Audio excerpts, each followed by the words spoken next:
Mick Dizzle Gaming coming at you. Thank you so much for stopping by, and I hope you're doing well today. In today's video, we're going to show you how to get unlimited money in Cyberpunk at any point in the game whenever you want. I know a few folks were having problems with this glitch, so I wanted to make a follow-up video to ensure that you had everything you need for it to work successfully. If you follow these easy steps, you are going to be so rich, so quick. It's really that easy. This is currently working after update 1.61, and I'll update the video if it's not. Like this video if you found it helpful, and make sure to subscribe if I've earned your subscription.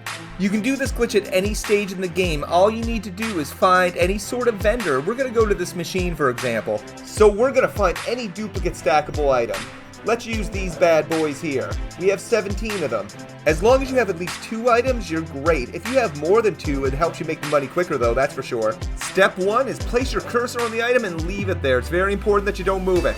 On PlayStation, you're going to hit X and release just to open up the sales menu.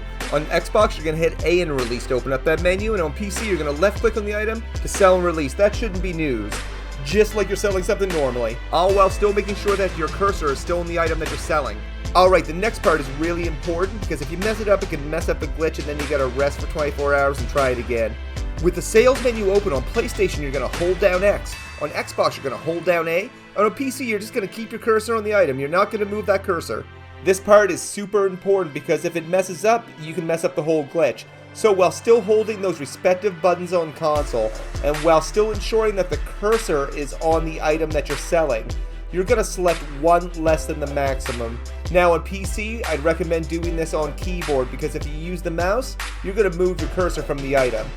And then when we do this, we're going to confirm the sale by hitting square on PlayStation, X on Xbox, and on PC, double-click F or hold F, and assuming you've done everything right, the sales screen will pop up again. And just like magic, you have duplicated the amount of items you can sell. From here, we're going to sell them all 17. And you can see now that the vendor has 33 of them. Now, if your goal is to make money, we're just going to buy back these 33 of them. Normally, we have 33 of these items now. If your goal is to dupe and duplicate items itself, you can do the same process that we just did, the other way from the vendor to you. But what we're doing right now is making money. So we're just going to continue to follow this process until we clean out this vendor. Remember, you need to follow the steps each time for it to work. Those are keeping your cursor on the item, making sure during the first transaction you're reducing the maximum quantity by 1, and holding down those respective buttons on console as well as PC. And eventually, the vendor will not have enough money to pay you, so you're going to leave them just a few $100, as things can get weird for the second part of the glitch if you don't leave them a few bucks. One good tip, especially if you don't have a lot of items, is to make sure that you buy yourself back a couple duplicate items, because you're going to do it all over again after you rest for 24 hours. And that brings us to our next step, so when you've cleaned them out, you go ahead and rest for 24 hours, and you rinse, dry, repeat as many times as you want. Every time you rest for 24 hours, that vendor will get the 20k back that you can take from them. Let me know if you have any questions in the comments. Thanks so much for watching. We'll see you in the next video or live stream.